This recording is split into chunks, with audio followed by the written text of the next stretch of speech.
जब अकबर ने पूछा, हवा को तौला कैसे जाए। एक समय की बात है, बादशाह अकबर अपने दरबार में बैठे थे और हमेशा की तरह बीरबल भी अपनी कुर्सी पर विराजमान थे। अपने दिमाग में विचारों का ताना बाना बुन रहे थे। दरबार में रोजमर्रा के कामकाज चल रहे थे, जब अचानक अकबर को एक विचित्र विचार सूझा। उन्होंने अपनी भौहें चढ़ाईं और एक गहरी सांस ली, मानो हवा को अपने फेफड़ों में महसूस कर रहे हों। बीरबल, अकबर ने अपनी गंभीर आवाज में कहा, जिससे दरबार में सन्नाटा छा गया। आज मेरे मन में एक सवाल आया है, जिसने मेरी रातों की नींद हराम कर दी है। बीरबल ने मुस्कुराते हुए कहा, जहां पनाह, आपका सवाल अगर मेरी नींद हराम कर सकता है, तो यकीनन वह कोई मामूली सवाल नहीं होगा। फरमाइए, क्या आपकी शाही जिज्ञासा को शांत करने में यह आपका तुच्छ सेवक मदद कर सकता है? अकबर ने अपनी दाढ़ी सहलाते हुए कहा, बीरबल, तुम तो जानते हो कि हम सब कुछ तौल सकते हैं, सोना, चांदी, अनाज, यहां तक कि हाथी भी। लेकिन क्या तुमने कभी सोचा है कि हवा को कैसे तौला जाए? पूरा दरबार एक दूसरे का मुंह देखने लगा। यह कैसा अजीब सवाल था। हवा को भला कौन तौलता है? कुछ दरबारी फुसफुसाए। बादशाह का दिमाग फिर से बीरबल की परीक्षा ले रहा है। बीरबल ने एक पल के लिए सोचा। उनकी आंखों में शरारत की चमक थी। जहां पनाह, यह तो बहुत ही सरल सवाल है। दरबारियों की आंखें फटी रह गईं। सरल? यह आदमी पागल हो गया है क्या? अकबर भी थोड़े हैरान हुए। सरल? बीरबल, तुम सच कह रहे हो? मुझे तो यह दुनिया का सबसे कठिन सवाल लग रहा है। निश्चित रूप से, जहां पनाह, बीरबल ने आत्मविश्वास से कहा। हवा को तौलना उतना ही आसान है जितना किसी खाली घड़े को पानी से भरना। अकबर ने अपनी कुर्सी पर आराम से बैठते हुए कहा, ठीक है, तो बताओ हमें, हमारे सबसे बुद्धिमान दरबारी, कि हवा को कैसे तौला जाए। और याद रहे, अगर तुम्हारा जवाब हमें संतुष्ट न कर पाया, तो तुम्हें हमारे शाही हलवाई से पूरे 1 हफ्ते तक जलेबियां खानी पड़ेंगी। और हां, वह जलेबियां सिर्फ तुम्हें ही बनानी होंगी। बीरबल हंसे। जलेबियां तो मैं खुशी खुशी बना लूंगा, जहां अपना, लेकिन मुझे विश्वास है कि आपको मेरा जवाब पसंद आएगा। तो फिर देर किस बात की? अकबर ने अपनी आंखें सिकोड़ते हुए कहा। बीरबल ने दरबारी की ओर देखा और कहा, हमें एक बहुत बड़े और भारी बर्तन की आवश्यकता होगी, और एक बहुत बड़े तराजू की भी। कुछ ही देर में 2 मजबूत दरबारी एक विशाल खाली मिट्टी का घड़ा लेकर आए, जिसे आमतौर पर अनाज रखने के लिए इस्तेमाल किया जाता था। फिर एक बड़ा तराजू लाया गया, इतना बड़ा कि उस पर एक छोटे बच्चे को भी बिठाया जा सके।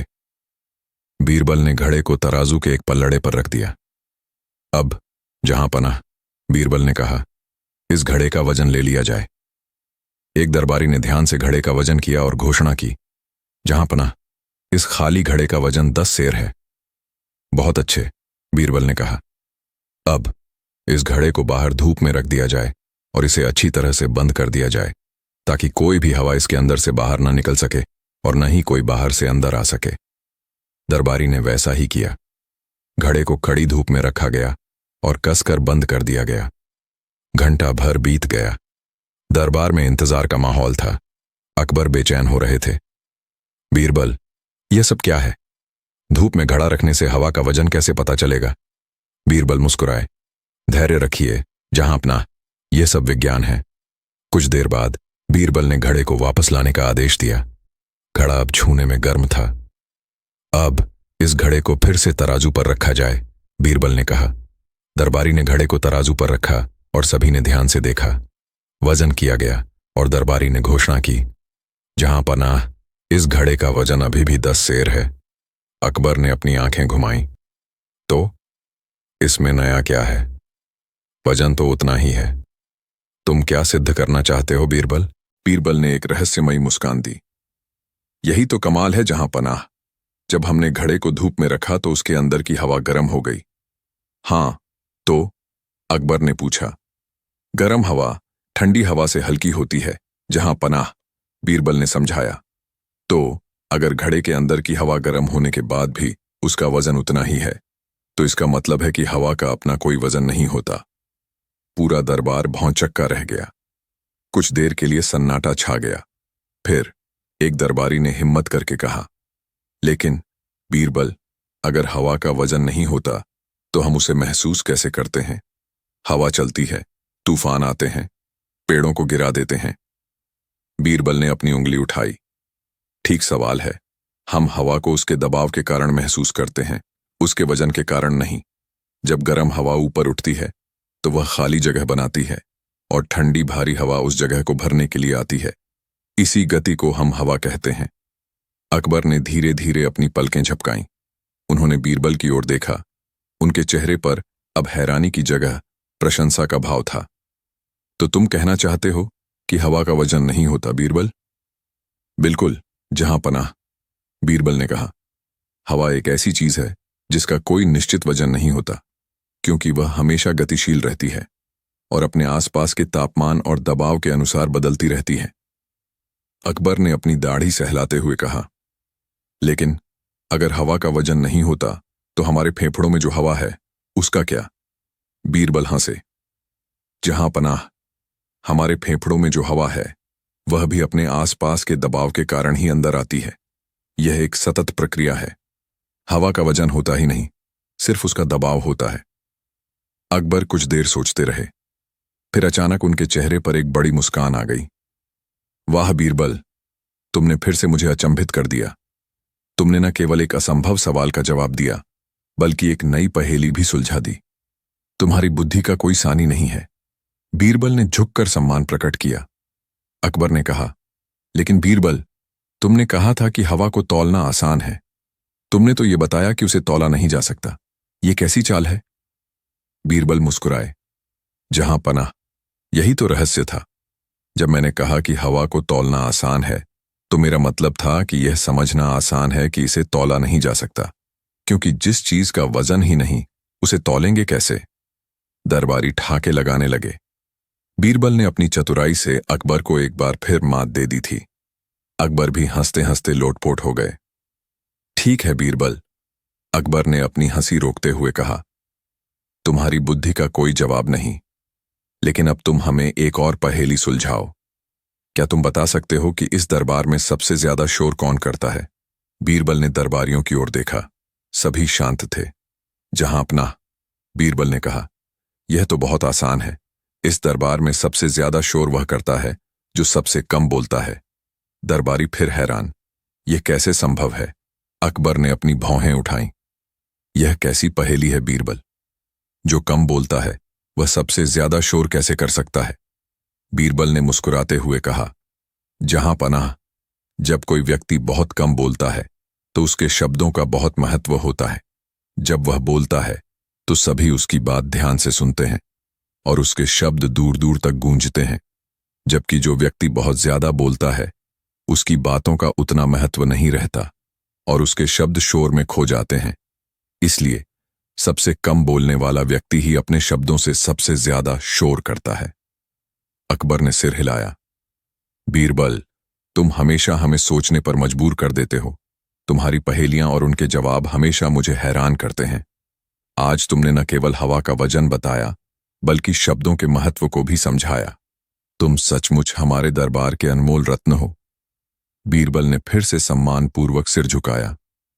दरबार में हंसी और तालियों की गड़गड़ाहट गूंज उठी और सभी दरबारी एक बार फिर बीरबल की बुद्धिमत्ता के कायल हो गए।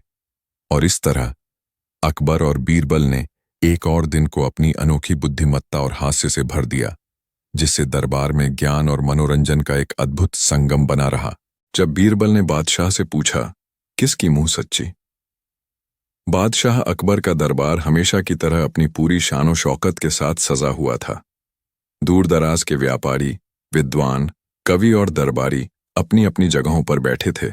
हर कोई बादशाह की एक झलक पाने और उनकी बुद्धि से लाभ उठाने की उम्मीद में था। लेकिन आज का दिन थोड़ा अलग था। अकबर बादशाह, जो आमतौर पर गंभीर और शांत रहते थे, आज कुछ ज्यादा ही मूंछों को ताव दे रहे थे। उनकी घुमावदार मूंछें, जो उनकी शान का प्रतीक थीं, आज उनके विचारों को भी बयां कर रही थीं। बीरबल, जो अपनी जगह पर बैठे सब कुछ देख रहे थे, मुस्कुराए। वह जानते थे कि बादशाह के मन में कोई नई पहेली या कोई नया विचार उमड़ रहा है। अकबर ने अचानक अपने दरबारी की ओर देखा और एक गहरी सांस ली। दरबारीगण, उन्होंने अपनी बुलंद आवाज में कहा, आज हमारे मन में एक ऐसा सवाल आया है जिसने हमारी नींद उड़ा दी है, और हमें यकीन है कि इसका जवाब इस दुनिया में सिर्फ एक ही व्यक्ति दे सकता है। सभी दरबारी एक दूसरे का मुंह देखने लगे। कौन है वह व्यक्ति? क्या यह फिर बीरबल की कोई नई परीक्षा है? अकबर ने अपनी उंगली बीरबल की ओर उठाई। बीरबल, सिर्फ तुम ही इस सवाल का जवाब दे सकते हो। बीरबल ने एक विनम्र मुस्कान के साथ कहा, जहां अपना आपके आदेश का इंतजार है, लेकिन मुझे उम्मीद है कि आपका सवाल उतना ही रहस्यमयी होगा जितनी आपकी शाही मूछें आज लग रही हैं। दरबारी हंसने लगे। अकबर भी मुस्कुराए, लेकिन फिर गंभीर हो गए। बीरबल, हमारा सवाल यह है, किसकी मूंछ सच्ची? पूरा दरबार एक पल के लिए सन्न रह गया। किसकी मूंछ सच्ची? ये कैसा सवाल था? कुछ दरबारी अपनी मूंछों पर हाथ फेरने लगे, कुछ ने अपनी बगल वाले की मूंछों को घूरना शुरू कर दिया। अकबर ने अपनी मूंछों को फिर से ताव दिया। हम जानते हैं कि यह सवाल सुनने में अजीब लगता है, लेकिन हमें इसका जवाब चाहिए, और तुम्हारे पास इसके लिए 3 दिन का समय है। अगर तुम इसका सही जवाब नहीं दे पाए तो तुम्हें पूरे 1 महीने तक हमारे शाही चिड़ियाघर के तोतों को कविताएं सुनानी पड़ेंगी। बीरबल हंसे। तोतों को कविताएं सुनाना तो मेरे लिए सम्मान की बात होगी, जहां अपना, लेकिन मुझे उम्मीद है कि मुझे वह सौभाग्य प्राप्त नहीं होगा। बीरबल ने 3 दिन का समय मांगा और दरबार से चले गए। अब यह सवाल पूरे आगरा शहर में फैल गया, किसकी मूंछ सच्ची? हर कोई अपनी मूंछों को देख रहा था, दूसरे की मूंछों पर टिप्पणी कर रहा था। कुछ ने तो मूंछों के रंग, आकार और घनत्व पर भी बहस छेड़ दी। पहला दिन, मूंछों का मनोविज्ञान। बीरबल ने पहले दिन शहर के सबसे प्रसिद्ध नाई की दुकान का दौरा किया। नाई अपनी कैंची से एक ग्राहक की मूंछें काट रहा था और साथ ही अकबर के सवाल पर बहस भी कर रहा था। देखो भाई, नाई ने कहा, मूंछ तो बादशाह की सबसे सच्ची है, इतनी घनी और रॉयल। एक अन्य ग्राहक ने कहा, नहीं नहीं नाई जी, सच्ची मूंछ तो पहलवान की होती है, जिसे वो अखाड़े में ताव देता है। बीरबल ने ध्यान से सब सुना। उन्होंने नाई से पूछा, नाई जी, आप इतनी सारी मूंछें देखते हैं, क्या कभी आपने सोचा कि कौन सी मूंछ सच्ची होती है? नाई हंसा, हुजूर, मुंह तो मूंछ होती है, असली और नकली होती है, सच्ची और झूठी क्या होती है? बीरबल ने एक रहस्यमयी मुस्कान दी। यही तो पहेली है नाई जी, आप अपनी बुद्धि लगाइए। बीरबल वहां से चले गए और उन्होंने रास्ते में कई लोगों से बात की, एक सिपाही से, एक व्यापारी से, एक किसान से। हर कोई अपनी अपनी राय दे रहा था। सिपाही को अपनी मूंछ सच्ची लगती थी क्योंकि वह उसे रौबदार बनाती थी। व्यापारी को अपनी मूंछ सच्ची लगती थी क्योंकि वह उसे विश्वसनीय दिखाती थी। किसान को अपनी मूंछ सच्ची लगती थी क्योंकि वह उसे अपने बड़ों की याद दिलाती थी। शाम तक बीरबल को यह समझ आ गया था कि हर व्यक्ति के लिए सच्ची मूंछ का मतलब अलग है।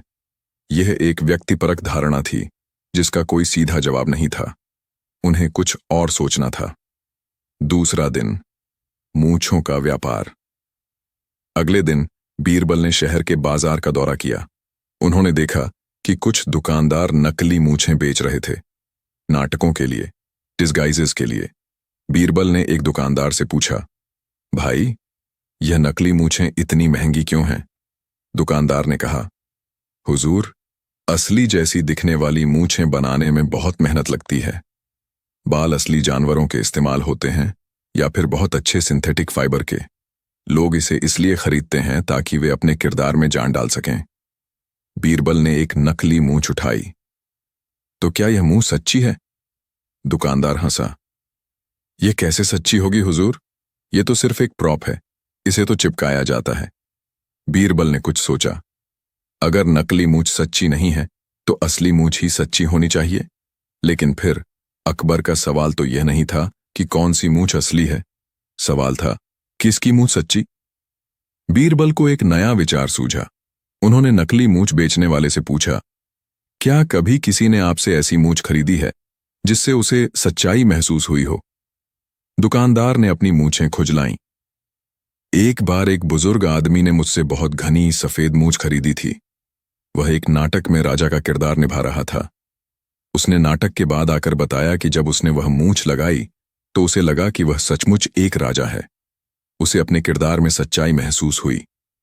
बीरबल मुस्कुराए। यह एक महत्वपूर्ण सुराग था। सच्चाई मूंछ में नहीं, बल्कि उसे पहनने वाले के मन में होती है। शाम को बीरबल ने अपने घर में बैठकर इस पहेली पर गहराई से विचार किया। उन्होंने महसूस किया कि सवाल का जवाब मूंछों के भौतिक स्वरूप में नहीं, बल्कि उनके पीछे छिपे अर्थ और भावना में था। तीसरा दिन, दरबार में वापसी। तीसरे दिन बीरबल अकबर के दरबार में वापस लौटे। अकबर अपनी मूंछों को ताव देते हुए उत्सुकता से उनका इंतजार कर रहे थे। पूरा दरबार भी उत्साहित था। क्या बीरबल जवाब दे पाएगा या उसे तोतों को कविताएं सुनानी पड़ेगी? अकबर ने अपनी शाही आवाज में कहा, बीरबल, 3 दिन पूरे हुए, क्या तुम्हें हमारे सवाल का जवाब मिल गया? किसकी मुंह सच्ची? बीरबल ने मुस्कुराते हुए कहा, जहांपनाह, आपके सवाल ने मेरे दिमाग को कई रातों तक उलझाए रखा, लेकिन अंततः मुझे जवाब मिल गया। तो बताओ बीरबल, अकबर ने उत्सुकता से कहा। बीरबल ने एक गहरी सांस ली और पूरे आत्मविश्वास के साथ कहा, जहांपनाह, इस दुनिया में सिर्फ एक ही मूंछ सच्ची है, और वह है उस आदमी की मूंछ जो अपनी बात का पक्का हो। पूरा दरबार एक पल के लिए सन्न रह गया। फिर फुसफुसाहट शुरू हुई। अकबर भी अपनी जगह पर स्तब्ध रह गए। क्या मतलब, बीरबल? अकबर ने पूछा। उनके चेहरे पर अब हैरानी और जिज्ञासा दोनों थीं। बीरबल ने समझाया, जहांपनाह, मुंह तो सिर्फ एक प्रतीक है। कुछ लोग उसे शान के लिए रखते हैं, कुछ लोग उसे रौब के लिए, कुछ लोग उसे सिर्फ फैशन के लिए रखते हैं। लेकिन सच्ची मूंछ वह होती है जो उस आदमी के चरित्र को दर्शाती है जिसने उसे रखा है। बीरबल ने आगे कहा, अगर कोई आदमी अपनी बात से मुकर जाता है, अपने वादों को तोड़ता है, तो उसकी मूंछें चाहे कितनी भी घनी और शानदार क्यों न हों, वे झूठी हैं, क्योंकि वे उस आदमी के झूठे चरित्र का प्रतीक हैं। लेकिन अगर कोई आदमी अपनी बात का पक्का है, अपने वादों को निभाता है, ईमानदारी से जीता है, तो उसकी मूंछें चाहे छोटी हों या बड़ी, वे हमेशा सच्ची होंगी, क्योंकि वे उसके सच्चे और ईमानदार चरित्र का प्रतीक हैं। बीरबल ने अकबर की ओर देखा और कहा, इसलिए जहांपनाह, मूंछें सिर्फ चेहरे पर बाल नहीं हैं, वे एक आदमी के व्यक्तित्व, उसके सम्मान और उसकी सच्चाई का आईना होती हैं। और जो आदमी अपनी बात का पक्का है, उसकी मूंछें ही सच्ची मूंछें होती हैं। पूरा दरबार एक पल के लिए शांत रहा, फिर तालियों की गड़गड़ाहट से गूंज उठा। अकबर अपने सिंहासन से उठ खड़े हुए। उनके चेहरे पर एक बड़ी मुस्कान थी। वाह बीरबल, वाह! अकबर ने तालियां बजाते हुए कहा, तुमने एक बार फिर हमें हैरान कर दिया। ये जवाब सिर्फ तुम्हारी बुद्धि ही दे सकती थी। तुमने न केवल एक कठिन पहेली को सुलझाया, बल्कि हमें यह भी सिखाया कि सच्चाई का असली मतलब क्या होता है। बीरबल ने झुककर सम्मान प्रकट किया। अकबर ने हंसते हुए कहा, तो इसका मतलब है कि तुम्हें तोतों को कविताएं नहीं सुनानी पड़ेंगी। बीरबल मुस्कुराए। यह तो मेरा सौभाग्य होता, जहांपनाह, लेकिन मुझे खुशी है कि मैंने आपके सवाल का जवाब दे पाया। अकबर ने फिर अपनी मूंछों को ताव दिया, लेकिन इस बार उनके चेहरे पर गर्व का भाव था। तो बीरबल, हमारी मूंछ सच्ची है या नहीं? बीरबल ने मुस्कुराते हुए कहा, जहांपनाह, आप तो पूरी दुनिया में अपनी बात के पक्के और न्यायप्रिय बादशाह के रूप में जाने जाते हैं। आपकी मूंछों से ज्यादा सच्ची और किसी की मूंछें कैसे हो सकती हैं? अकबर खिलखिला उठे। पूरा दरबार हंसी से गूंज उठा, लेकिन तभी एक दरबारी ने हिम्मत करके पूछा, हुजूर, अगर कोई अपनी मूंछें काट दे तो क्या वह झूठा हो जाएगा? बीरबल ने मुस्कुराते हुए कहा, नहीं, बिल्कुल नहीं। मूंछें काटना या न रखना एक व्यक्तिगत पसंद है। सच्चाई मूंछों में नहीं, बल्कि इंसान के कर्मों में होती है। अगर कोई आदमी बिना मूंछों के भी अपनी बात का पक्का है, तो वह उतना ही सच्चा है जितना मूंछों वाला आदमी। बीरबल ने अपनी उंगली उठाई और कहा, दरअसल मूंछें एक अतिरिक्त चीज हैं जो एक आदमी के चरित्र को दिखाती हैं, लेकिन सच्चाई तो इंसान के भीतर होती है और वह मूंछों के होने या न होने से नहीं बदलती। अकबर ने सिर हिलाया। बीरबल, तुमने तो हमारी सारी धारणाएं ही बदल दी। आज तुमने हमें सिर्फ एक जवाब नहीं दिया, बल्कि एक जीवन का पाठ पढ़ाया है। तुम्हारी बुद्धि सचमुच अनमोल है। और इस तरह अकबर और बीरबल ने एक और दिन को अपनी अनोखी बुद्धिमत्ता और हास्य से भर दिया, जिससे दरबार में ज्ञान और मनोरंजन का एक अद्भुत संगम बना रहा और हर कोई यह सोचने पर मजबूर हो गया कि उनकी अपनी मूंछ कितनी सच्ची है। अकबर का झूठा मोती और बीरबल की चालाकी। बादशाह अकबर का विशाल और भव्य दरबार अपनी पूरी शानो शौकत के साथ सजा हुआ था। दूर दराज के प्रांतों से आए दरबारी, राजदूत, विद्वान और कवि अपनी अपनी निर्धारित सीटों पर बैठे थे। हर कोई बादशाह की एक झलक पाने और उनके न्यायपूर्ण शासन का हिस्सा बनने को उत्सुक था। आज का दिन कुछ खास था। बादशाह अकबर अपने शाही सिंहासन पर विराजमान अपने गले में एक अद्भुत हार पहने हुए थे, जिसके केंद्र में एक विशाल चमकदार मोती जड़ा हुआ था। यह मोती इतना बड़ा और चमकीला था कि पूरे दरबार की रोशनी को अपनी ओर खींच रहा था। बीरबल हमेशा की तरह अपनी नियत जगह पर बैठे थे, मुस्कुराते हुए सब कुछ देख रहे थे। वह जानते थे कि जब बादशाह कुछ ज्यादा ही इतराते हैं तो जरूर उनके मन में कोई नई शरारत या पहेली चल रही होती है। अकबर ने अपनी उंगली मोती पर रखते हुए एक गहरी सांस ली। दरबारीगण, उन्होंने अपनी बुलंद आवाज में कहा, आज हमें आप सबसे एक जरूरी बात कहनी है। सभी दरबारी सीधे हो गए। अकबर ने अपने गले के हार पर हाथ फेरते हुए कहा, यह जो मोती तुम देख रहे हो, यह दुनिया का सबसे अनमोल मोती है। इसे हमने बड़ी मुश्किल से एक दूर दराज के समुद्र से प्राप्त किया है। इसकी चमक, इसकी सफेदी, इसकी शुद्धता, यह अतुलनीय है। हमें यकीन है कि इस दुनिया में ऐसा दूसरा मोती नहीं है। दरबारी एक दूसरे का मुंह देखने लगे। बादशाह अक्सर अपने शाही खजानों की तारीफ करते थे, लेकिन आज यह कुछ ज्यादा ही हो रहा था। और हमें यह भी यकीन है, अकबर ने अपनी आवाज और गंभीर करते हुए कहा, कि इस मोती की कोई नकल नहीं कर सकता। इसे कोई भी झूठा साबित नहीं कर सकता। यह बिल्कुल असली है। बीरबल ने मुस्कुराते हुए अपनी दाढ़ी सहलाई। अब बीरबल को यकीन हो गया था कि यह सिर्फ मोती की तारीफ नहीं, बल्कि कुछ और है। अकबर ने अपनी आंखें घुमाते हुए बीरबल की ओर देखा। बीरबल, तुम तो हर चीज में कमी निकालने के माहिर हो। क्या तुम हमें यह बताने की हिम्मत करोगे कि हमारा यह मोती झूठा है? पूरा दरबार एक पल के लिए सन्न रह गया। बादशाह का यह सीधा सा सवाल, और वह भी बीरबल से, यह एक खुली चुनौती थी। बीरबल ने एक पल के लिए सोचा। उनके चेहरे पर हमेशा की तरह एक शांत मुस्कान थी। जहांपना, आपके हर आदेश का पालन करना मेरा कर्तव्य है। लेकिन क्या आप सचमुच यह जानना चाहते हैं कि आपका यह मोती झूठा है या असली? बिल्कुल, अकबर ने कहा। उनकी आंखों में चुनौती की चमक थी। अगर तुम इसे झूठा साबित कर सके तो तुम्हें हम अपना सबसे बड़ा इनाम देंगे। लेकिन अगर तुम ऐसा नहीं कर पाए तो तुम्हें पूरे 1 महीने तक हमारे शाही बगीचे की घास काटनी पड़ेगी। दरबारी हंसने लगे। घास काटना बीरबल के लिए एक बड़ी सजा थी, क्योंकि यह उनकी बुद्धि का कोई उपयोग नहीं था। बीरबल ने मुस्कुराते हुए कहा, जहांपनाह, घास काटना तो मुझे बहुत पसंद है, लेकिन मुझे उम्मीद है कि मैं आपके मोती को झूठा साबित करके आपका इनाम जीत पाऊंगा। बीरबल ने 3 दिन का समय मांगा और दरबार से चले गए। अब यह सवाल पूरे आगरा शहर में फैल गया, क्या बीरबल बादशाह के अनमोल मोती को झूठा साबित कर पाएगा? लोगों ने शर्त लगानी शुरू कर दी। कुछ को बीरबल पर पूरा भरोसा था, जबकि कुछ को लगता था कि इस बार बीरबल हार जाएगा। पहला दिन, बाजार की पड़ताल। बीरबल ने पहले दिन शहर के सबसे बड़े जौहरी की दुकान का दौरा किया। जौहरी अपनी दुकान पर बैठे मोतियों का निरीक्षण कर रहा था। बीरबल ने जौहरी से पूछा, जौहरी साहब, आप तो मोतियों के विशेषज्ञ हैं। क्या आपने कभी कोई ऐसा मोती देखा है जिसकी कोई नकल न हो सके? जौहरी ने अपनी आंखें उठाईं। हुजूर बीरबल, दुनिया में कोई भी चीज ऐसी नहीं है जिसकी नकल न की जा सके। इंसानों ने पत्थरों को तराश कर हीरे बनाए हैं, और नकली हीरे असली से भी ज्यादा चमकते हैं। मोतियों की भी नकल होती है। अच्छी नकल तो असली से भी ज्यादा खूबसूरत दिख सकती है। बीरबल ने कुछ सोचा। तो क्या कोई ऐसा मोती हो सकता है जिसे देखकर आप तुरंत बता दें कि यह नकली है? जौहरी हंसा। अगर नकल बहुत अच्छी हो तो उसे पहचानना बहुत मुश्किल होता है। कभी कभी तो असली जौहरी भी धोखा खा जाते हैं। कुछ नकली मोती तो असली से ज्यादा चमकदार होते हैं, क्योंकि उन्हें पॉलिश किया जाता है और रंग दिया जाता है। बीरबल को एक महत्वपूर्ण सुराग मिला।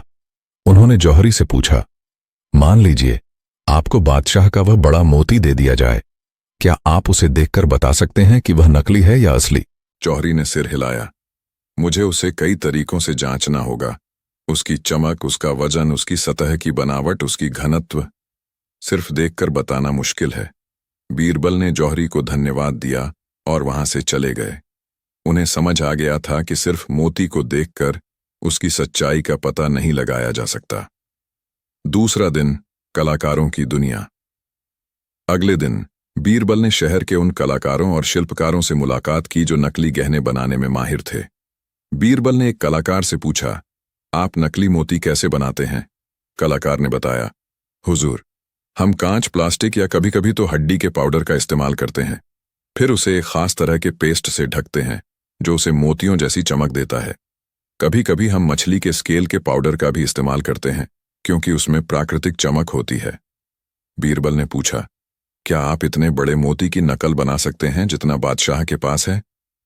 कलाकार हंसा, बेशक, हम उससे भी बड़ा मोती बना सकते हैं और उसे इतना चमकदार बना सकते हैं कि असली मोती भी उसके सामने फीका पड़ जाए, लेकिन उसकी पहचान कुछ घंटों या दिनों में हो जाएगी। बीरबल ने कुछ सोचा। उन्हें यह समझ आ गया था कि नकली मोती बनाना बिल्कुल संभव था और उन्हें असली से ज्यादा चमकदार भी बनाया जा सकता था। लेकिन अकबर ने तो कहा था कि उनका मोती बिल्कुल असली है और उसकी नकल नहीं हो सकती। शाम को बीरबल अपने घर में बैठकर इस पहेली पर गहराई से विचार किया। उन्होंने महसूस किया कि सवाल का जवाब मोती के भौतिक स्वरूप में नहीं बल्कि बादशाह की मानसिकता में था। तीसरा दिन, दरबार में वापसी। तीसरे दिन बीरबल अकबर के दरबार में वापस लौटे। अकबर अपनी आंखों में उत्सुकता और आत्मविश्वास के साथ उनका इंतजार कर रहे थे। पूरा दरबार भी उत्साहित था। क्या बीरबल जवाब दे पाएगा या उसे शाही बगीचे की घास काटनी पड़ेगी? अकबर ने अपनी शाही आवाज में कहा, बीरबल, 3 दिन पूरे हुए। क्या तुम्हें हमारे सवाल का जवाब मिल गया? क्या हमारा मोती झूठा है? बीरबल ने मुस्कुराते हुए कहा, जहां पनाह, आपके सवाल ने मेरे दिमाग को कई रातों तक उलझाए रखा, लेकिन अंततः मुझे जवाब मिल गया। तो बताओ बीरबल, अकबर ने उत्सुकता से कहा, हमारा मोती झूठा है या असली? बीरबल ने एक गहरी सांस ली और पूरे आत्मविश्वास के साथ कहा, जहां पनाह, आपका यह अनमोल मोती बेशक झूठा है। पूरा दरबार एक पल के लिए सन्न रह गया। अकबर भी अपनी जगह पर स्तब्ध रह गए। उनके चेहरे का रंग उड़ गया। कुछ दरबारी तो अपनी जगह से उछल पड़े। क्या? अकबर ने गुस्से से कहा, तुम ये क्या कह रहे हो बीरबल? हमने तुम्हें चेतावनी दी थी। यह मोती दुनिया का सबसे अनमोल मोती है, तुम इसे झूठा कैसे कह सकते हो? बीरबल ने शांत भाव से कहा, जहां अपना, कृपया शांत हो जाइए, मेरी बात पूरी सुनिए। अकबर ने अपने गुस्से को काबू किया। ठीक है, बोलो, लेकिन अगर तुम्हारा जवाब हमें संतुष्ट न कर पाया तो तुम्हें सिर्फ घास ही नहीं काटनी पड़ेगी बल्कि पूरे 1 साल तक शाही गद्दों की देखभाल भी करनी पड़ेगी। बीरबल हंसे, यह तो मेरे लिए सम्मान की बात होगी जहां अपना, लेकिन मुझे विश्वास है कि मेरा जवाब आपको संतुष्ट करेगा। बीरबल ने समझाया, जहां अपना, आपने कहा था कि यह मोती दुनिया का सबसे अनमोल मोती है और इसकी कोई नकल नहीं कर सकता, इसे कोई झूठा साबित नहीं कर सकता। लेकिन सच्चाई यह है कि दुनिया में कोई भी चीज ऐसी नहीं है जो अनमोल होने का दावा करे और उसकी नकल न की जा सके। बीरबल ने आगे कहा, जिस क्षण आपने इस मोती को अनमोल और अतुलनीय घोषित किया, उसी क्षण आपने उसे एक झूठा रूप दे दिया, क्योंकि हर चीज की एक कीमत होती है जहां पनाह, और हर चीज की नकल की जा सकती है। जब कोई चीज खुद को इतना बड़ा और महान साबित करने की कोशिश करती है कि वह अतुलनीय हो जाए तो वह अपनी ही वास्तविकता से दूर हो जाती है। बीरबल ने अकबर की ओर देखा और कहा, आपका यह मोती भले ही असली हो, लेकिन आपकी यह धारणा कि इसकी कोई नकल नहीं हो सकती इसे झूठा बनाती है, क्योंकि यह एक ऐसी बात है जो सच्चाई से परे है।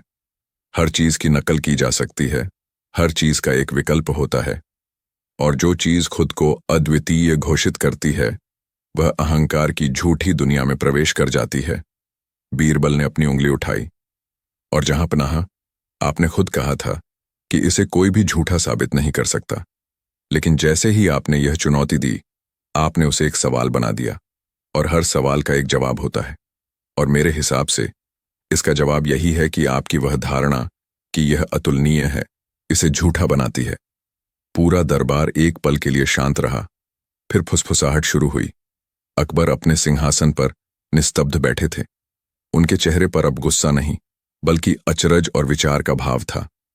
तो तुम कहना चाहते हो बीरबल, अकबर ने धीरे धीरे कहा, कि हमारा मोती झूठा इसलिए है क्योंकि हमने यह मान लिया कि वह अतुलनीय है। बिल्कुल, जहां पनाह, बीरबल ने कहा, कोई भी चीज जो अतुलनीय होने का दावा करती है वह अपनी ही अतिशयोक्ति में खो जाती है। असली चीज वही है जो अपनी सीमाओं को स्वीकार करती है, और आपने तो इसे असीमित घोषित कर दिया था। अकबर कुछ देर सोचते रहे, फिर अचानक उनके चेहरे पर एक बड़ी मुस्कान आ गई। वाह बीरबल, वाह, तुमने एक बार फिर हमें मात दे दी। तुमने हमें सिर्फ एक पहेली नहीं सुलझाई, बल्कि हमें अहंकार के जाल से भी बचाया। अकबर ने तालियां बजाईं। पूरा दरबार तालियों की गड़गड़ाहट से गूंज उठा। तो बीरबल, अकबर ने हंसते हुए कहा, इसका मतलब है कि तुम्हें घास नहीं काटनी पड़ेगी और न ही गधों की देखभाल करनी पड़ेगी। बीरबल मुस्कुराए। यह तो मेरा सौभाग्य होता जहांपना, लेकिन मुझे खुशी है कि मैंने आपके मोती को उसकी झूठी धारणा से मुक्त कर पाया। अकबर ने अपने गले से वह हार उतारा जिसमें वह बड़ा मोती जड़ा था। उन्होंने उसे ध्यान से देखा। तो अगर यह मोती झूठा नहीं है तो हमें क्या कहना चाहिए? बीरबल ने कहा, जहांपना, यह एक खूबसूरत मोती है, एक अनमोल रत्न है, लेकिन यह अतुलनीय नहीं है। इसकी अपनी सुंदरता है, अपनी कीमत है, लेकिन यह दुनिया की हर चीज से बेहतर होने का दावा नहीं करता। अकबर ने सिर हिलाया। बीरबल, तुम सचमुच हमारे दरबार के सबसे अनमोल रत्न हो। तुम्हारी बुद्धि का कोई सानी नहीं। तुमने आज हमें सिर्फ एक मोती की सच्चाई नहीं बताई, बल्कि हमें जीवन का एक बड़ा सबक सिखाया है। अकबर ने अपना हार वापस पहन लिया, लेकिन इस बार उनके चेहरे पर कोई अहंकार नहीं था, बल्कि एक गहरी समझ थी। और इस तरह अकबर और बीरबल ने एक और दिन को अपनी अनोखी बुद्धिमत्ता और हास्य से भर दिया, जिससे दरबार में ज्ञान और मनोरंजन का एक अद्भुत संगम बना रहा। और हर कोई यह सोचने पर मजबूर हो गया कि क्या वे भी अपनी किसी चीज को झूठे अहंकार के साथ अतुलनीय समझते हैं। बीरबल की वो दावत जिसमें नमक गायब था। बादशाह अकबर का दरबार हमेशा की तरह अपनी पूरी शान शौकत से भरा हुआ था। हर तरफ से दरबारी, विद्वान और व्यापारी अपनी अपनी जगह पर बैठे थे, और दरबार की गतिविधियां अपने पूरे शबाब पर थीं। अकबर बादशाह अपने शाही सिंहासन पर विराजमान अपने भोजन के बारे में कुछ ज्यादा ही सोच रहे थे। उन्हें खाने का बहुत शौक था, और वे हर तरह के नए नए पकवानों का स्वाद चखना पसंद करते थे। बीरबल, जो हमेशा की तरह अपनी जगह पर बैठे सब कुछ देख रहे थे, मुस्कुरा रहे थे। उन्हें पता था कि जब बादशाह खाने के बारे में सोचते हैं तो जरूर कोई नई चुनौती आने वाली है। अकबर ने अचानक अपने दरबारी की ओर देखा और एक गहरी सांस ली। दरबारीगण, उन्होंने अपनी बुलंद आवाज में कहा, हमें आजकल खाने में कुछ कमी महसूस हो रही है। सभी दरबारी एक दूसरे का मुंह देखने लगे। बादशाह के शाही रसोई घर में दुनिया के सबसे बेहतरीन रसोइये थे। उनके खाने में भला क्या कमी हो सकती है? अकबर ने अपनी दाढ़ी सहलाते हुए कहा, हम जानते हैं कि हमारे रसोइये बहुत शानदार हैं, लेकिन हमें लगता है कि उन्हें खाने के सबसे जरूरी तत्व का महत्व नहीं पता। एक दरबारी ने हिम्मत करके पूछा, जहांपना, वह कौन सा तत्व है? अकबर ने अपनी आंखें घुमाईं और बीरबल की ओर देखा। बीरबल, तुम तो हर चीज के महत्व को समझते हो। क्या तुम हमें बता सकते हो कि खाने का सबसे जरूरी तत्व क्या है? बीरबल ने एक पल के लिए सोचा। उनके चेहरे पर हमेशा की तरह एक शांत मुस्कान थी। जहांपनाह, आपके आदेश का पालन करना मेरा कर्तव्य है, लेकिन मुझे उम्मीद है कि मेरा जवाब आपकी अपेक्षाओं पर खरा उतरेगा। निश्चित रूप से, अकबर ने कहा। उनकी आंखों में चुनौती की चमक थी। अगर तुम इसका सही जवाब दे पाए तो तुम्हें हम अपनी शाही अंगूठी देंगे, लेकिन अगर तुम ऐसा नहीं कर पाए तो तुम्हें पूरे 1 महीने तक हमारे शाही बगीचे में सिर्फ उबली हुई सब्जियां खानी पड़ेंगी। दरबारी हंसने लगे। उबली हुई सब्जियां खाना बीरबल के लिए एक बड़ी सजा थी, क्योंकि उन्हें भी खाने का बहुत शौक था। बीरबल ने मुस्कुराते हुए कहा, जहां पनाह, उबली हुई सब्जियां तो बहुत पौष्टिक होती हैं, लेकिन मुझे उम्मीद है कि मुझे वह सौभाग्य प्राप्त नहीं होगा। बीरबल ने एक दिन का समय मांगा और दरबार से चले गए। अब यह सवाल पूरे आगरा शहर में फैल गया, खाने का सबसे जरूरी तत्व क्या है? लोगों ने अपनी अपनी राय देनी शुरू कर दी। कुछ ने कहा कि चावल है, कुछ ने कहा कि रोटी है, कुछ ने कहा कि घी है। बीरबल सीधे अपने घर चले गए और उन्होंने अपनी रसोई में कुछ समय बिताया। उन्होंने अपने रसोइये से कुछ अजीबोगरीब चीजें बनवाईं और फिर रात को गहरी नींद सो गए। अगले दिन दावत का इंतजार। अगले दिन बीरबल अकबर के दरबार में वापस लौटे। अकबर अपनी आंखों में उत्सुकता और आत्मविश्वास के साथ उनका इंतजार कर रहे थे। पूरा दरबार भी उत्साहित था। क्या बीरबल जवाब दे पाएगा या उसे उबली हुई सब्जियां खानी पड़ेगी? अकबर ने अपनी शाही आवाज में कहा, बीरबल, एक दिन पूरा हुआ, क्या तुम्हें हमारे सवाल का जवाब मिल गया? खाने का सबसे जरूरी तत्व क्या है? बीरबल ने मुस्कुराते हुए कहा, जहां पनाह, आपके सवाल ने मुझे सोचने पर मजबूर कर दिया और मुझे विश्वास है कि मेरा जवाब आपको संतुष्ट करेगा। तो बताओ बीरबल, अकबर ने उत्सुकता से कहा। बीरबल ने एक गहरी सांस ली और पूरे आत्मविश्वास के साथ कहा, जहां पनाह, खाने का सबसे जरूरी तत्व नमक है। पूरा दरबार एक पल के लिए सन्न रह गया। नमक? यह तो बहुत साधारण सा जवाब था। कुछ दरबारियों ने अपनी आंखें घुमाईं, मानो कह रहे हों कि यह तो कोई भी बता सकता है। अकबर भी अपनी जगह पर निस्तब्ध बैठे थे। उनके चेहरे पर अब हैरानी और थोड़ी सी झुंझलाहट थी। नमक? बीरबल, ये कैसा जवाब है? नमक तो सिर्फ स्वाद के लिए होता है, इसके बिना भी खाना खाया जा सकता है। बीरबल ने शांत भाव से कहा, जहां पनाह, मुझे पता था कि आपको यह जवाब साधारण लगेगा, इसीलिए मैंने आपके लिए एक छोटी सी दावत का इंतजाम किया है। कृपया मेरे साथ मेरे घर तक चलिए और मेरे साथ भोजन कीजिए, तभी आपको मेरे जवाब की सच्चाई का पता चलेगा।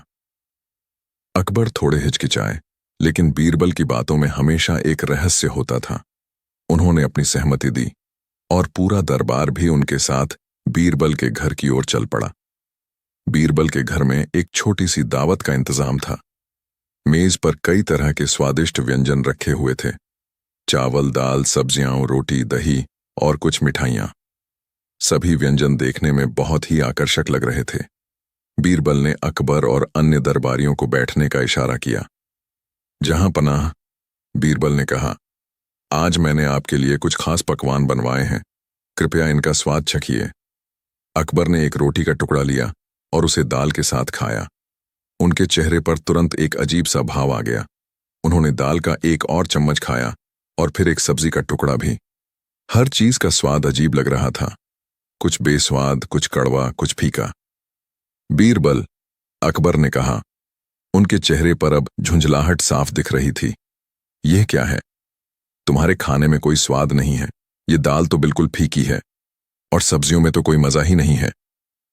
अन्य दरबारियों ने भी खाना शुरू कर दिया था और उनके चेहरे पर भी वही भाव आ रहे थे।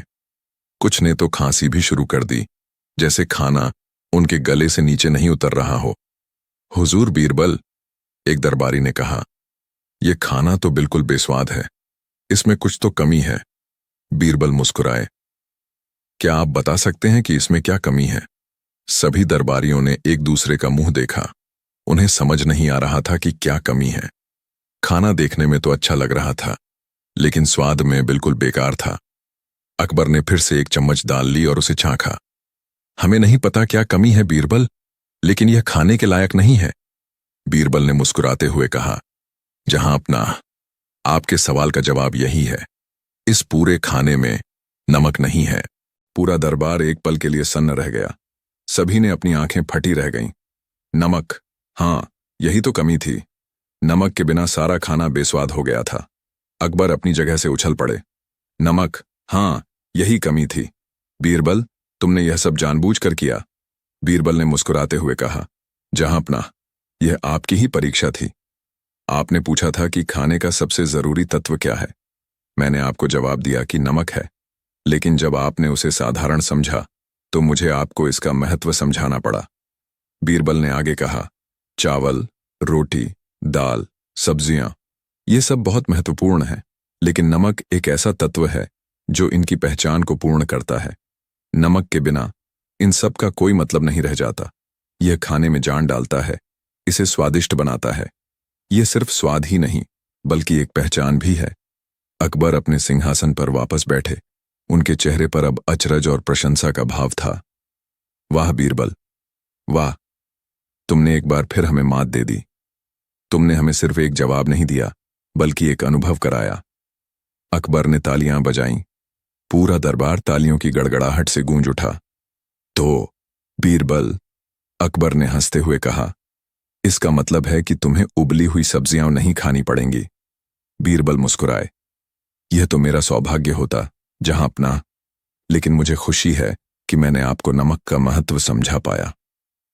अकबर ने अपनी शाही अंगूठी उतारी और बीरबल को दी। बीरबल, तुम सचमुच हमारे दरबार के सबसे अनमोल रत्न हो। तुम्हारी बुद्धि का कोई सानी नहीं।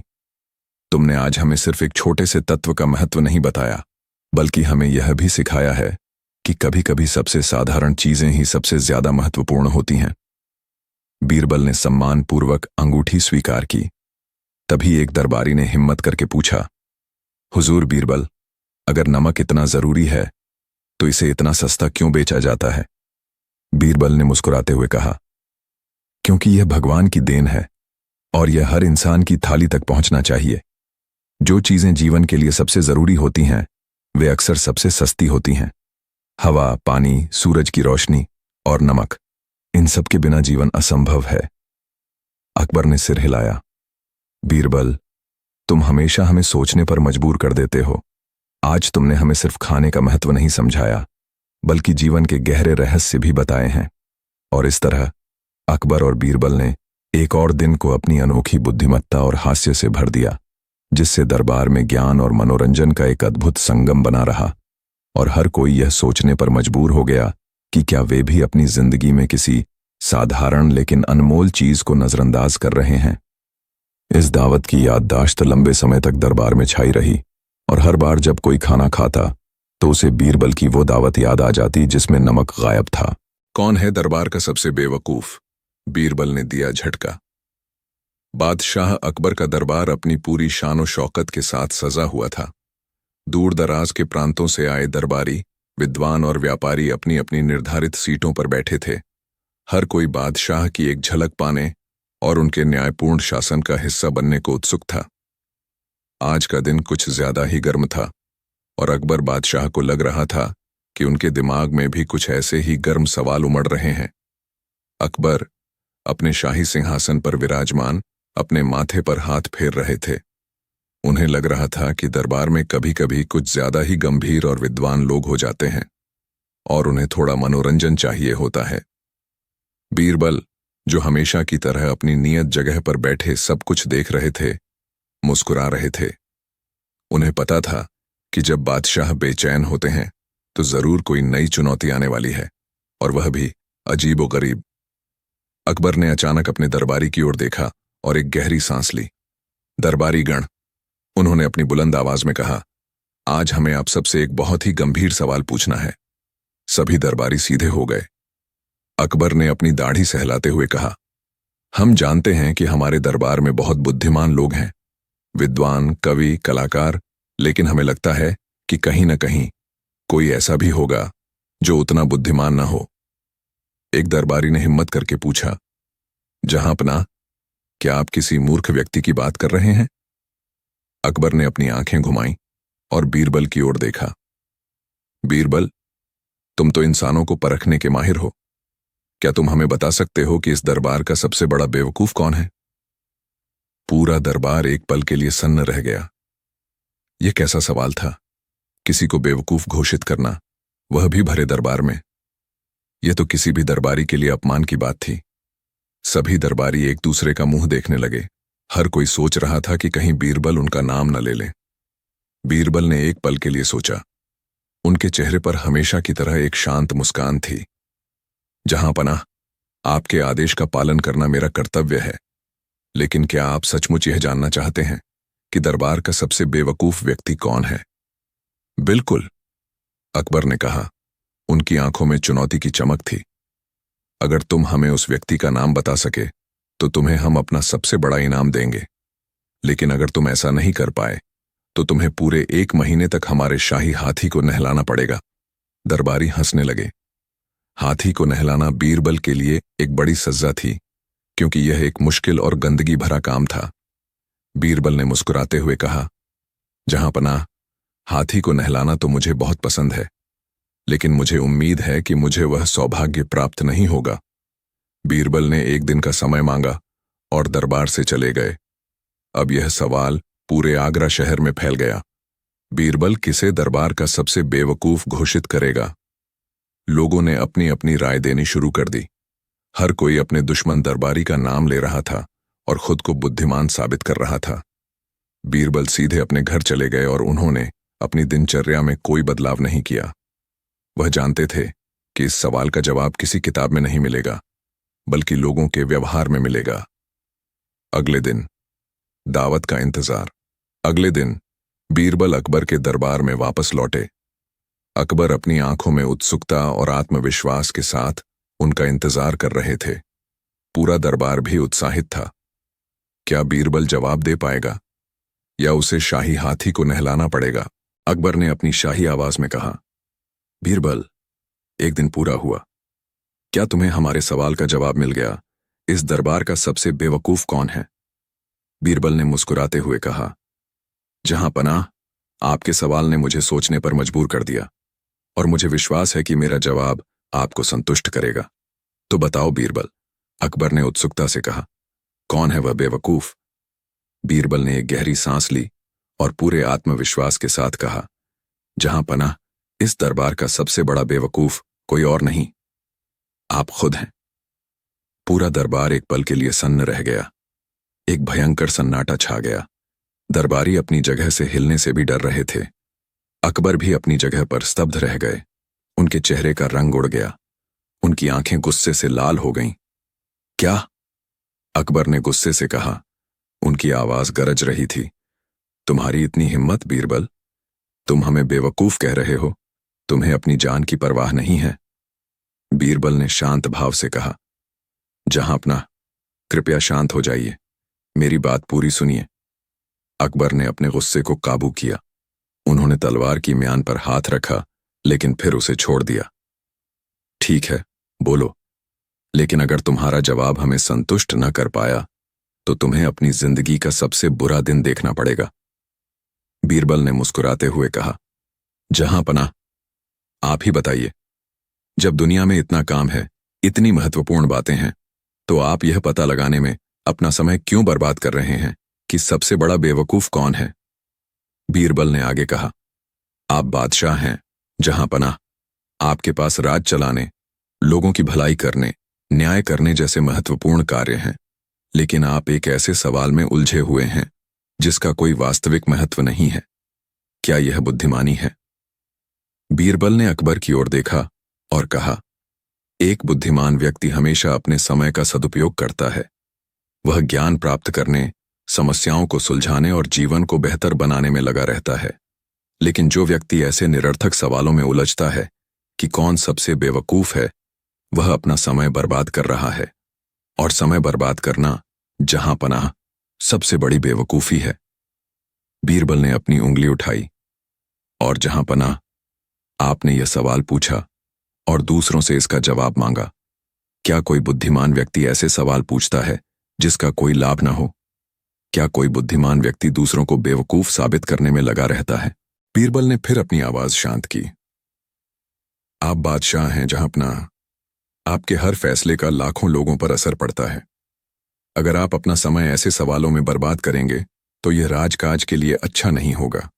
और इसीलिए, जहां पनाह, इस सवाल को पूछना आपकी सबसे बड़ी बेवकूफी थी। पूरा दरबार एक पल के लिए शांत रहा। फिर फुसफुसाहट शुरू हुई। अकबर अपने सिंहासन पर निस्तब्ध बैठे थे। उनके चेहरे पर अब गुस्सा नहीं, बल्कि अचरज और विचार का भाव था। अकबर कुछ देर सोचते रहे। फिर अचानक उनके चेहरे पर एक बड़ी मुस्कान आ गई। वाह बीरबल वाह, तुमने एक बार फिर हमें मात दे दी। तुमने हमें सिर्फ एक जवाब नहीं दिया, बल्कि हमें अपनी ही गलती का एहसास कराया। अकबर ने तालियां बजाईं। पूरा दरबार तालियों की गड़गड़ाहट से गूंज उठा। तो बीरबल, अकबर ने हंसते हुए कहा, इसका मतलब है कि तुम्हें शाही हाथी को नहलाना नहीं पड़ेगा। बीरबल मुस्कुराए। यह तो मेरा सौभाग्य होता जहां पनाह, लेकिन मुझे खुशी है कि मैंने आपको आपकी बेवकूफी का एहसास करा पाया। अकबर ने अपनी शाही अंगूठी उतारी और बीरबल को दी। बीरबल, तुम सचमुच हमारे दरबार के सबसे अनमोल रत्न हो। तुम्हारी बुद्धि का कोई सानी नहीं। तुमने आज हमें सिर्फ एक बेवकूफ का नाम नहीं बताया, बल्कि हमें यह भी सिखाया है कि हमें अपना समय किस चीज में लगाना चाहिए। बीरबल ने सम्मानपूर्वक अंगूठी स्वीकार की। तभी एक दरबारी ने हिम्मत करके पूछा, हुजूर बीरबल, तो क्या आप सचमुच बादशाह को बेवकूफ मानते हैं? बीरबल ने मुस्कुराते हुए कहा, नहीं, बिल्कुल नहीं। बादशाह बहुत बुद्धिमान और न्यायप्रिय हैं, लेकिन कभी कभी सबसे बुद्धिमान व्यक्ति भी ऐसे सवाल पूछ बैठते हैं जिनका कोई महत्व नहीं होता। और मेरा जवाब सिर्फ उस सवाल के संदर्भ में था। बीरबल ने अपनी उंगली उठाई और कहा, दरअसल इस दुनिया में कोई भी पूरी तरह से बुद्धिमान या पूरी तरह से बेवकूफ नहीं होता। हर इंसान कभी कभी बेवकूफी कर बैठता है और कभी कभी बहुत बुद्धिमानी का काम करता है। महत्वपूर्ण यह है कि हम अपनी गलतियों से सीखें। अकबर ने सिर हिलाया। बीरबल, तुम हमेशा हमें सोचने पर मजबूर कर देते हो। आज तुमने हमें सिर्फ एक छोटे से सवाल का जवाब नहीं दिया, बल्कि हमें जीवन का एक बड़ा सबक सिखाया है। और इस तरह अकबर और बीरबल ने एक और दिन को अपनी अनोखी बुद्धिमत्ता और हास्य से भर दिया, जिससे दरबार में ज्ञान और मनोरंजन का एक अद्भुत संगम बना रहा। और हर कोई यह सोचने पर मजबूर हो गया कि क्या वे भी अपनी जिंदगी में ऐसे निरर्थक सवालों में उलझे हुए हैं जो सिर्फ समय बर्बाद करते हैं। यह दिन दरबार में लंबे समय तक याद रखा गया, जब बीरबल ने बादशाह को ही दरबार का सबसे बड़ा बेवकूफ घोषित करके एक बड़ा झटका दिया था। अकबर का गायब ताज और बीरबल की 3 शर्तें पर बादशाह अकबर का दरबार अपनी पूरी शान शौकत के साथ सजा हुआ था। दूर दराज के प्रांतों से आए दरबारी, विद्वान और व्यापारी अपनी अपनी निर्धारित सीटों पर बैठे थे। हर कोई बादशाह की एक झलक पाने और उनके न्यायपूर्ण शासन का हिस्सा बनने को उत्सुक था। लेकिन आज दरबार में एक अजीब सा सन्नाटा पसरा हुआ था, एक भारी खामोशी। बादशाह अकबर अपने सिंहासन पर विराजमान नहीं थे, और यह एक गंभीर बात थी। थोड़ी देर बाद अकबर बादशाह दरबार में प्रवेश हुए, लेकिन उनके चेहरे पर चिंता की लकीरें थीं, और सबसे बड़ी बात, उनके सिर पर उनका भव्य हीरे जवाहरात जरा शाही ताज नहीं था। पूरा दरबार यह देखकर भौंचक्का रह गया। बादशाह का ताज, उनकी शान का प्रतीक, गायब था। यह तो एक भयानक खबर थी। अकबर अपने सिंहासन पर बैठे, लेकिन उनकी आंखें खाली थीं, मानो वह किसी गहरी सोच में डूबे हों। उन्होंने एक गहरी सांस ली और अपनी आवाज में कहा, दरबारीगण, आज हमें आपको एक बहुत ही दुर्भाग्यपूर्ण खबर देनी है। सभी दरबारी सीधे हो गए। उनके चेहरे पर चिंता साफ दिख रही थी।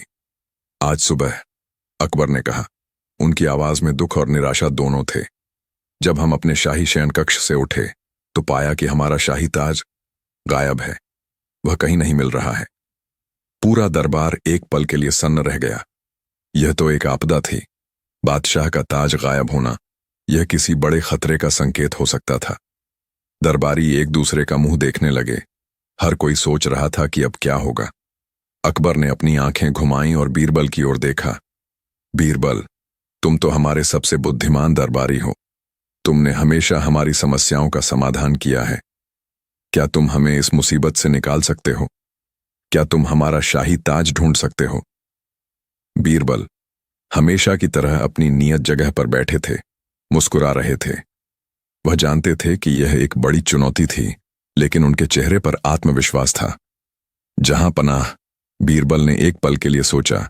उनके चेहरे पर एक रहस्यमयी मुस्कान थी। आपका हर आदेश मेरे लिए सर्वोपरि है। मैं आपका ताज ढूंढने की पूरी कोशिश करूंगा। लेकिन अकबर ने अपनी भौहें चढ़ाईं। लेकिन क्या बीरबल, यह कोई समय नहीं है शर्तें रखने का। बीरबल ने शांत भाव से कहा, जहां पनाह, यह मामला बहुत गंभीर है और ऐसे गंभीर मामलों में कुछ नियम और शर्तें होनी चाहिए।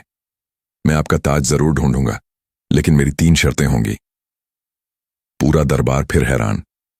बीरबल बादशाह से शर्तें रख रहा था। अकबर का गुस्सा 7वें आसमान पर पहुंच गया। शर्तें? बीरबल, तुम्हारी इतनी हिम्मत, तुम हमें आदेश दे रहे हो? अकबर ने अपनी आवाज में कहा, तुम्हें अपनी जान की परवाह नहीं है?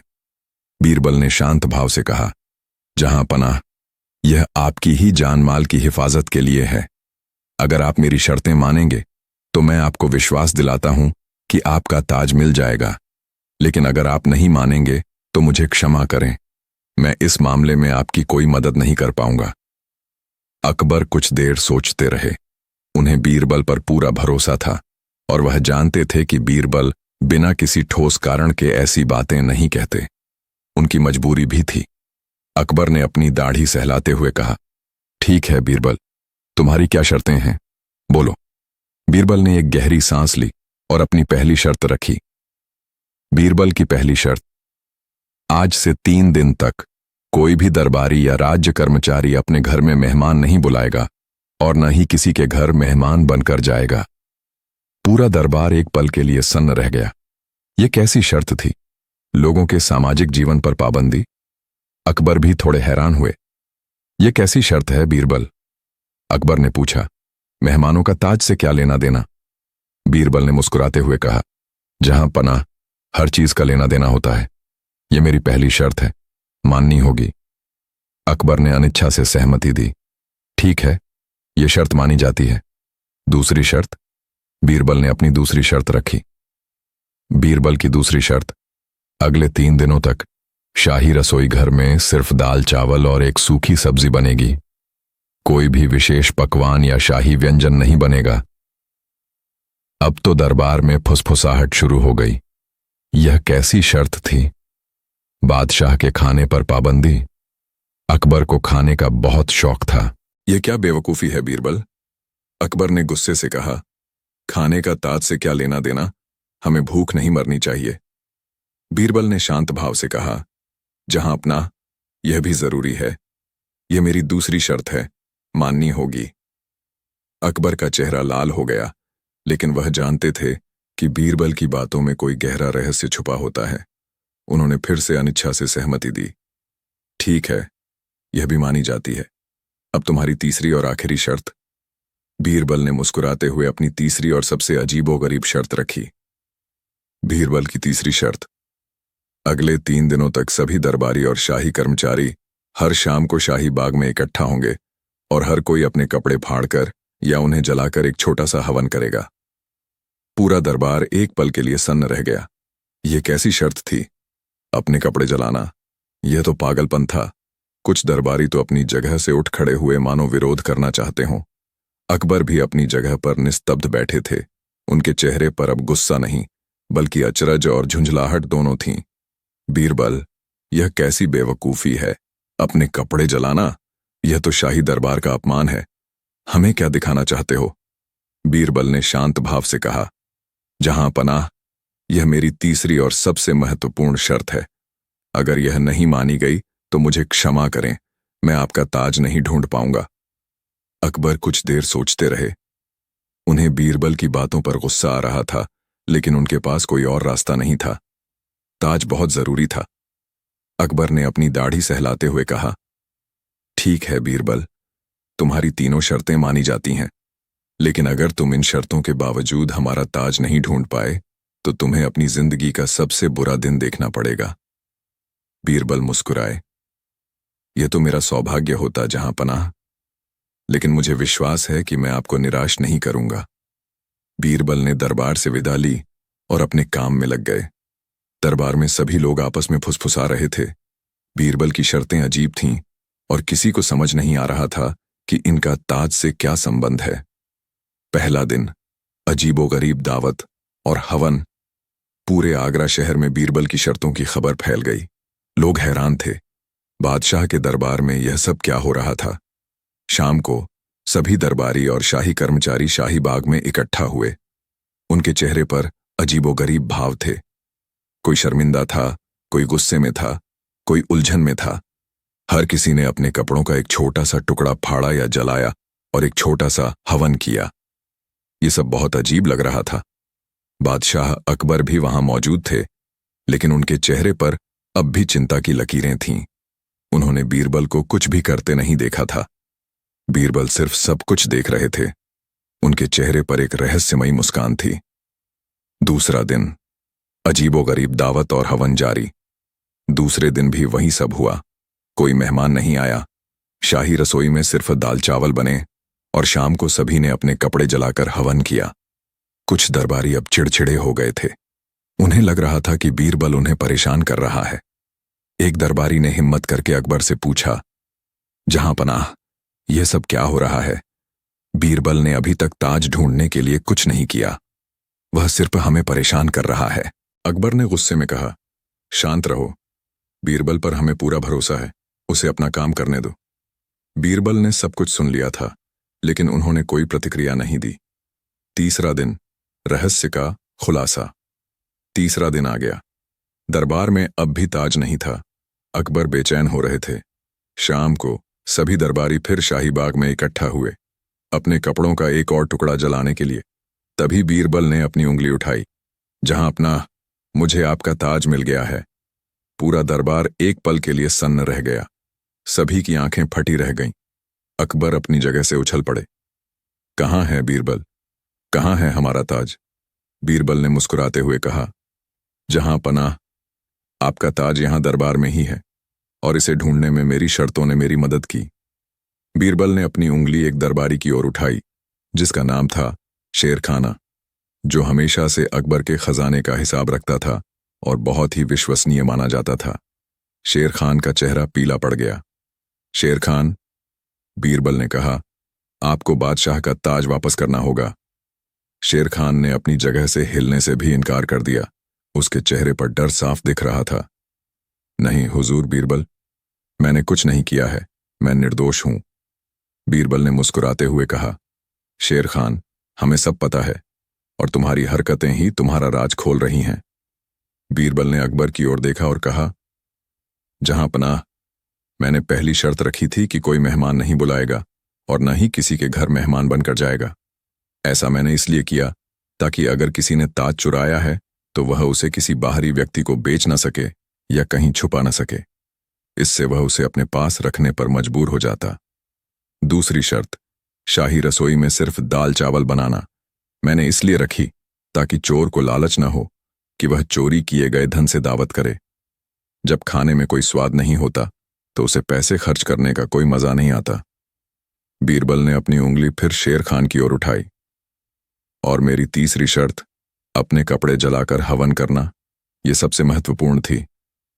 शेर खान, तुम एक अमीर दरबारी हो और हमेशा शानदार कपड़े पहनते हो, लेकिन तुम पिछले 2 दिनों से अपने सबसे अच्छे कपड़े जलाने से हिचकिचा रहे थे।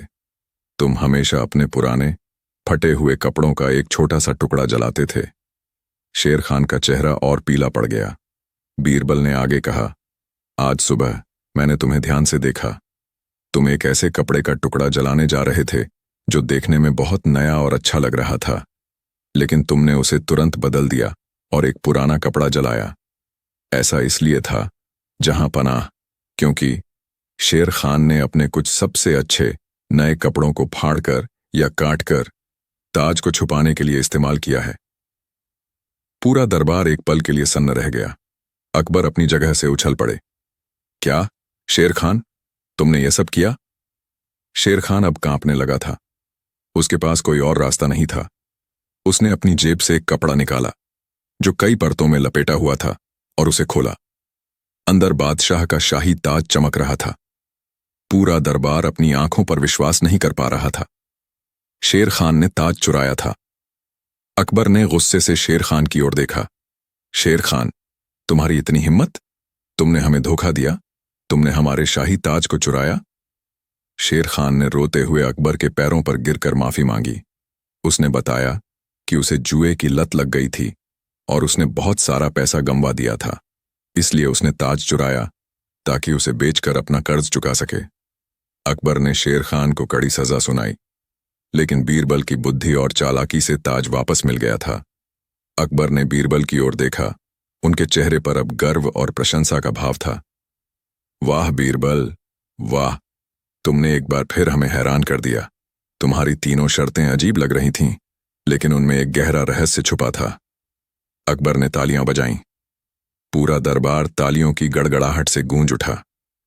बीरबल, अकबर ने हंसते हुए कहा, तुम सचमुच हमारे दरबार के सबसे अनमोल रत्न हो। तुम्हारी बुद्धि का कोई सानी नहीं।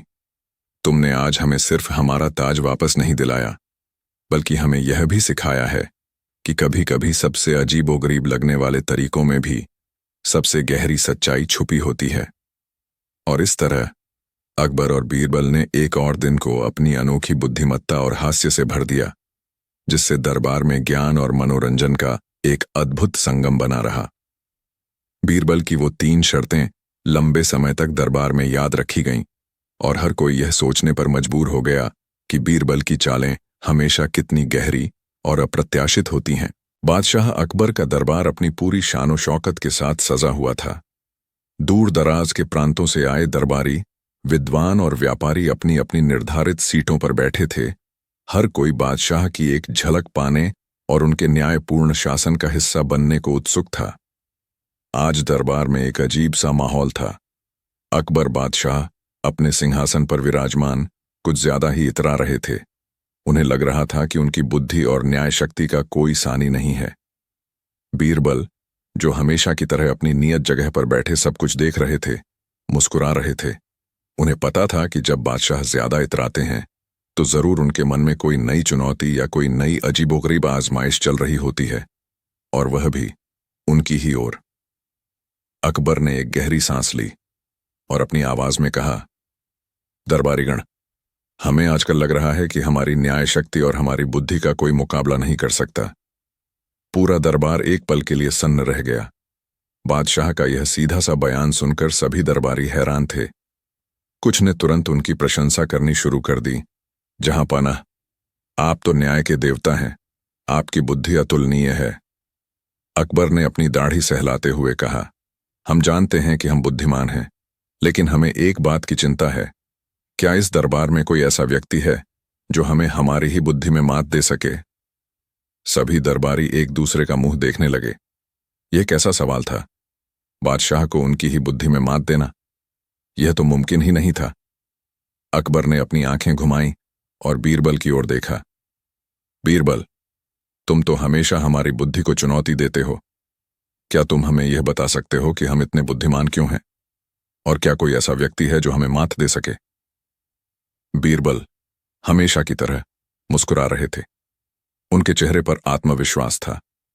जहां पनाह, बीरबल ने एक पल के लिए सोचा। उनके चेहरे पर एक रहस्यमयी मुस्कान थी।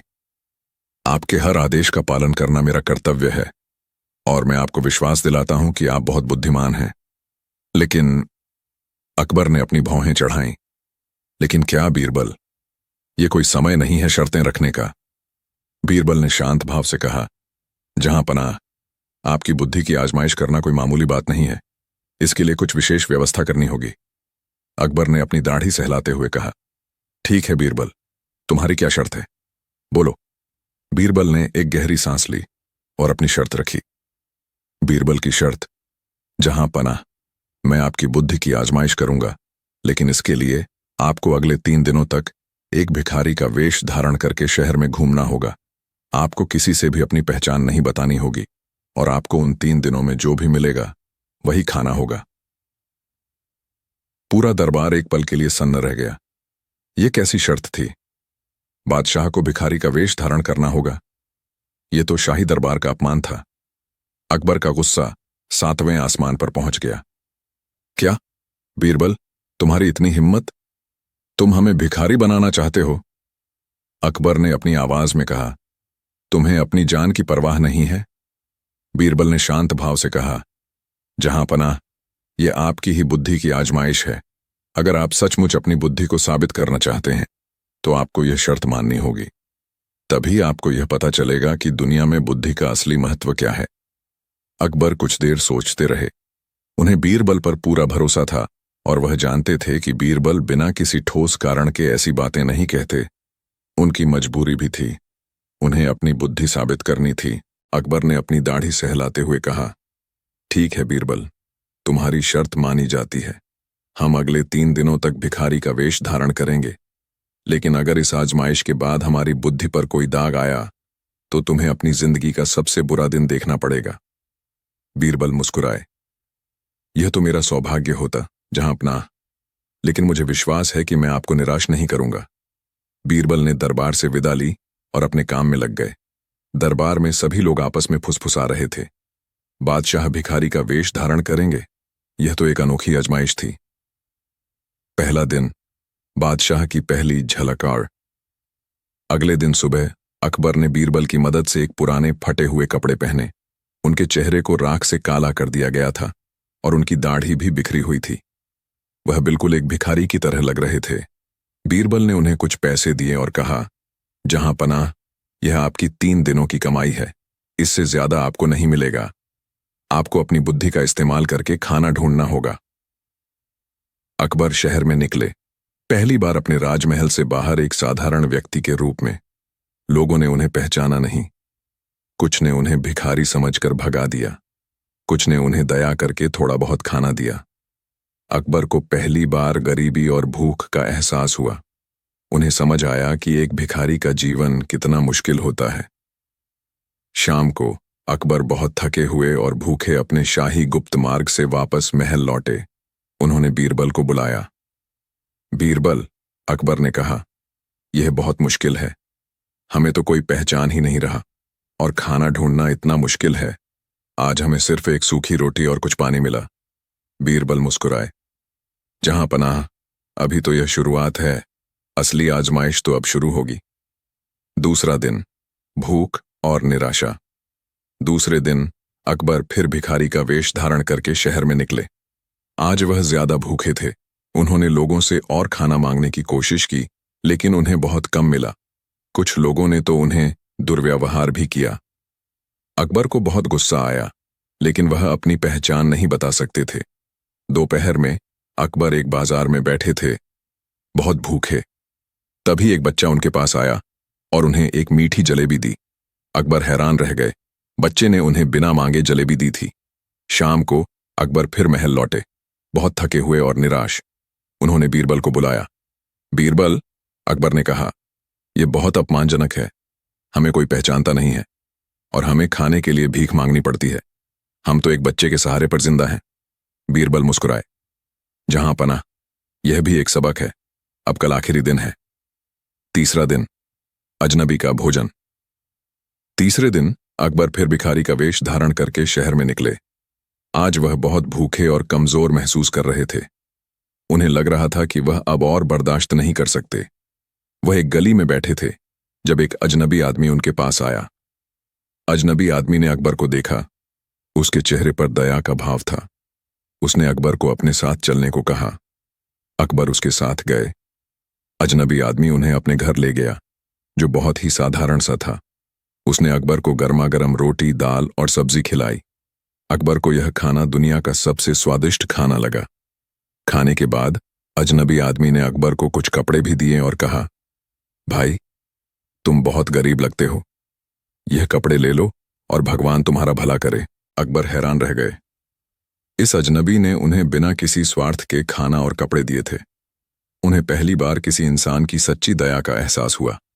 शाम को अकबर महल लौटे। उनके चेहरे पर अब थकान नहीं, बल्कि एक गहरी समझ थी। उन्होंने तुरंत बीरबल को बुलाया। बीरबल, अकबर ने कहा, तुमने हमें एक बहुत बड़ा सबक सिखाया है। बीरबल मुस्कुराए। जहां पनाह, क्या आप अब भी मानते हैं कि आप सबसे बुद्धिमान हैं? अकबर ने सिर हिलाया। नहीं बीरबल, अब हमें यह एहसास हुआ है कि हमारी बुद्धि कुछ भी नहीं है, जब तक हमें लोगों के दुख दर्द का अनुभव ना हो। हमने कभी नहीं सोचा था कि एक भिखारी का जीवन इतना मुश्किल होता है। हमने कभी नहीं सोचा था कि एक बच्चे की एक जलेबी